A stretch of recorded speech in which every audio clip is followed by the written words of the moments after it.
Alrighty, everybody, welcome back to Ducks and Download. New year, we're starting something new. I was going to be going over some of my antique toys first, going through my collection and doing reviews on figures and things that I've picked up along the years of being a collector now. So first, I'll move the speeder back a little bit. Let's look at this original Star Wars Return of the Jedi speeder bike vehicle toy. Original Kenner release of 1983. The original crease in the fold still there. Thankfully, no fraying or tearing along the booklet in any way. I was very, very pleased to see that. Of course, this is one of these spring-loaded, break-apart scout troopers with speeder bike. Take a look on the inside here. And there you have all the original instructions and manual. Teaches you how to use the speeder, how to put everything together. Amazing. Now, of course, for the main piece, we have the speeder and scout trooper. Now let's just bite this in the rear already. What it is missing, this was picked up from a local antique shop for 45 bucks for the whole thing. I've seen pretty good speeders go for 35 all by themselves, and the Scout Trooper with blaster easily goes for almost 20 to 15. Now this Scout Trooper did not come with his blaster, but honestly is in really good condition. Alright, speaking of the Scout Trooper, stand him up here. There he is. Not too bad discoloration in the plastic. A lot of the times these plastic chests in particular can be almost completely yellow through these 40-50 years of use and just sitting in the sunlight and things. We have some minor paint wear back here on the pauldron, but absolutely nothing crazy.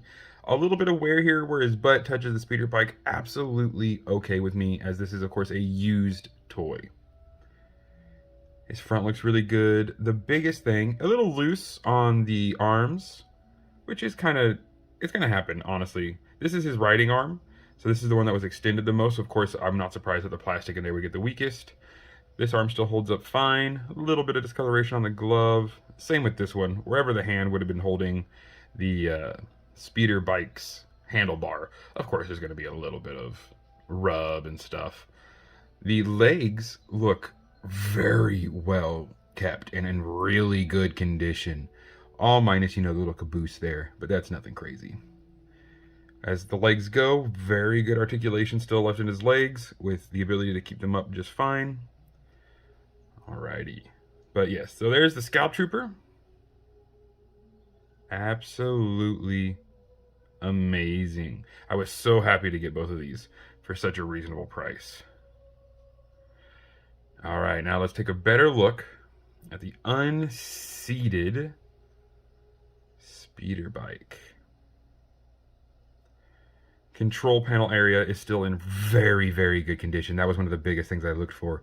I am very surprised at how little this red is rubbed off or how little anything on the chair or seat has been messed up. The speeder itself, aside from this missing flap in the back, is in absolutely amazing condition.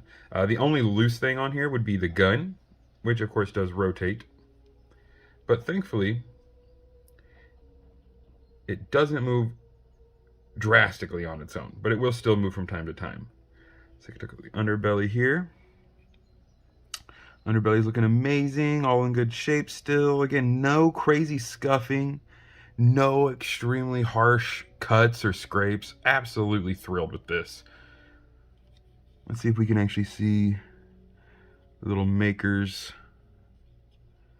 Lucasfilm Limited, 1883, made in Taiwan. All right, the speeder produced in Taiwan. Handles still articulate very well. A little on the loose side, but again, that is totally okay and gonna happen from time to time. The T-bar here still has very good retention in it. The spring is working very good still to this day. And as you can see, the takeoff and stopping flaps do still articulate as well. That way, when it's up in the air, it's full blast, and when she's down on the ground, we have the flaps down to kind of reduce the speed there. All right, let's get this guy back on. Now these older toys, the way they would have sat, let's get you gotta put the leg down first. You have to have the legs down to get the arms up, because when the legs go up, you can kind of see that the arm, with it not being loose, will actually just hit the leg. That is just the old styling of figure. And of course the newer vintage or retro collection figures they're releasing all have that same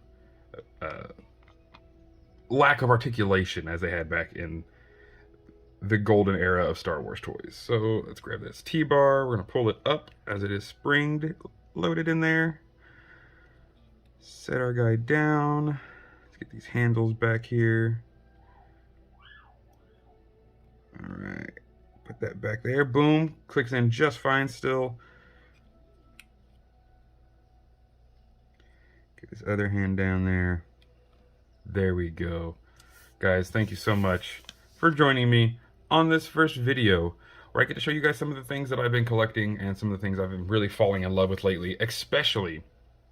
I've been especially falling in love with these retro figures from the 80s and 70s. Next up, I will also be showing off my original Return of the Jedi release, Boba Fett, original Empire Strikes Back Dengar, and then my early bird special, my prize of all prizes, the early bird special Stormtrooper. Sadly, no blaster, but yeah. So there will be plenty of these other vintage Kenner figures to look at. And then from there, we'll be going on to my Black Series and vintage collection recent buys. The first Black Series figures we'll be reviewing will be the Fifth Brother and Galen Erso, as they are still in box. So again, guys, thank you so much for joining me today on this, and Happy New Year. New year, same channel, same obsession with Star Wars, but new content for us collectors. Have an amazing rest of your day. And as always, may the Force serve you well.